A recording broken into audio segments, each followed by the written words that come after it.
Une poutre de socle, également connue sous le nom de chaînage ou langrine, est un élément qui sépare la superstructure et la sous-structure et agit comme une poutre de liaison qui maintient les poteaux et les murs connectés. La superstructure est une structure située au-dessus du niveau du sol et comprend des poteaux, des poutres, des dalles, des murs, etc. Et la sous-structure est une structure qui se trouve sous le niveau du sol et comprend les fondations. Donc, c'est une poutre en béton armé qui relie les deux, qui relie un mur à ses fondations. Imaginez-la comme une ceinture solide reliant la base du bâtiment.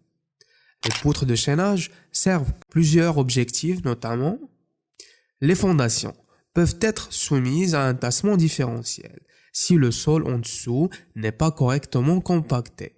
Un tassement différentiel provoquera des fissures dans les murs en maçonnerie. La poutre de socle fait partie intégrante de la structure et contribue également à réduire le tassement différentiel dans la structure. Lorsque la fondation s'affaisse, une poutre de socle est installée pour empêcher l'expansion ou la propagation des fissures de la fondation vers le mur situé au-dessus.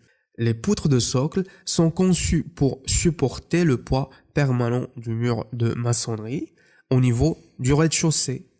Aussi, le poids de l'ensemble de la structure, y compris les murs, les planchers, etc., repose en fin de compte sur les fondations. Les poutres de socle jouent un rôle essentiel dans la répartition uniforme de cette charge sur la fondation. Cela évite des tassements inégaux et des fissures potentielles dans les murs. En créant une barrière physique entre les murs et le sol, les poutres de socle aident à empêcher l'humidité de s'infiltrer dans le bâtiment. Cela protège la structure de l'humidité, de la croissance de moisissures et de la détérioration. Les poutres de socle ont également une autre fonction indirecte.